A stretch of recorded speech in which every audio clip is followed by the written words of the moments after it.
Willie D Live. What's up, family? A New York actor whose credits include Law and Order, Special Victims Unit, and Boardwalk Empire faces the possibility of life in prison after he was convicted Monday in the shooting death of a man that prosecutors say was thoroughly planned and premeditated. Prosecutors say Isaiah Stokes, 45, was motivated by revenge and determined to get back at 37-year-old Tyrone Jones after the victim kicked him out of his party in October 2020.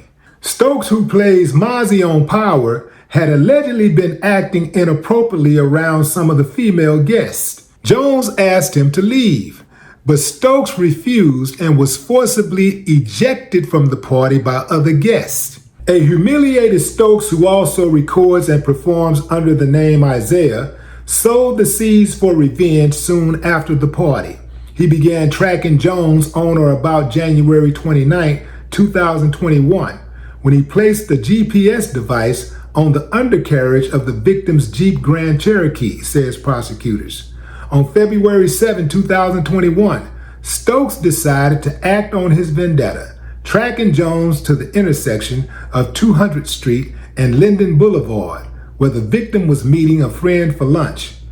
At around 2:30 p.m., Stokes exited a parked Audi SUV with New Jersey license plates on the intersection of 200th Street and 118th Avenue.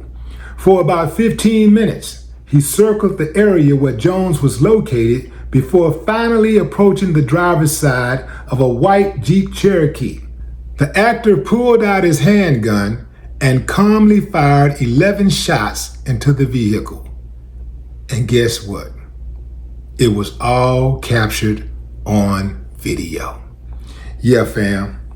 Stokes was convicted of second-degree murder and 2 counts of criminal possession of a weapon following a 2-week jury trial. Jones, shot mainly in the head and chest area, was pronounced dead on the scene less than 2 miles from his home.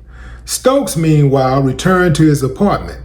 5 days later, he returned the Audi to a car rental place in Hackensack, New Jersey. Stokes was arrested July 2021 after police executing a search warrant found documents at his residence connecting him to the GPS device found under the victim's vehicle.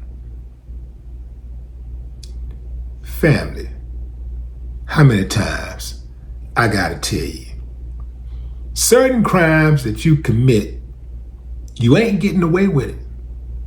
You're just not going to get away with those type of broad daylight brazen murders, you know? It's not gonna happen.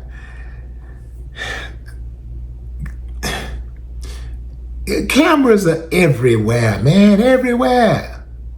Especially in New York.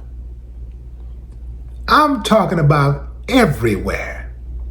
So, unless you just want to go to prison for the rest of your life, unless you just want to get caught, you might want to try something different. I got an uncle who has the same name as me, Willie. I call him Uncle Will. Uncle Will has a theory about criminals. They always get caught because they always forget something.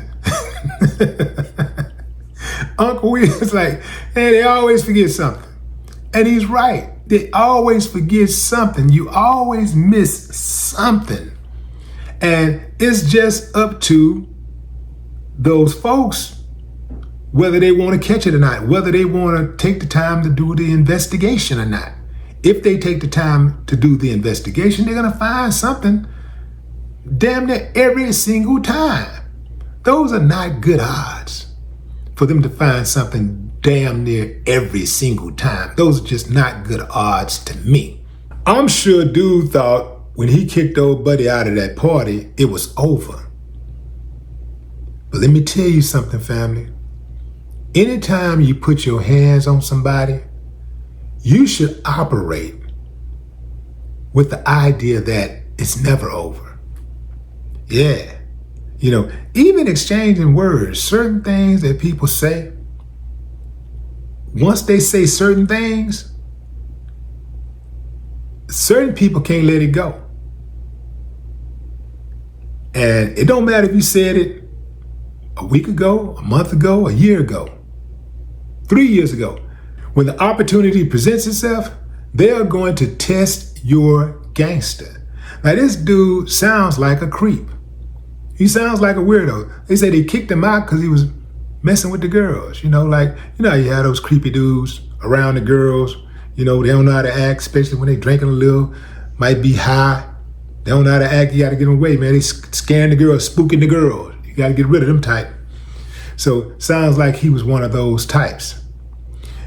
But how could dude ever even prepare for that? How could he even see that coming? Dude pretty much waited for him for 3 months before he actually extracted revenge. 3 months before he went to get him. So what type of time is he looking at? 25 years. Up to 25 years. Up to 25 years because he did something that triggered a response that he could not accept. In life, you got to learn how to take your bitter with your sweet. And you definitely got to be able to take your L's with your W's. That's one of those things that he should have just chalked up and said, you know what, man, they kind of handled me wrong, man, but I was out of pocket. I was tripping, man. I was tripping, like I ain't like that, but I was tripping. I brought that on myself. Usually when something happens to somebody negatively, like if somebody get at you, put a little hurt on somebody, a lot of times a person can accept it if they brought it on themselves. Now, it's usually when somebody bullying you, you was minding your business, and somebody just start handling you. Now you feel justified in doing whatever to them. But if you minding your own business and somebody start handling you like that, dragging you and kicking you out of party, humiliating you, now you feel some type of way, and it's hard to get over that hump. But this is something dude brought on himself, and he should have just accepted the L and kept it moving. Dude had something going for himself with the acting thing. He was building his resume up. He was getting to the money, but he couldn't let it go. Once again, we got another man who allowed his emotions to get the best of him. He allowed his ego to take the wheel instead of his intelligence, his common sense. Y'all be careful out there, fam. No more talk.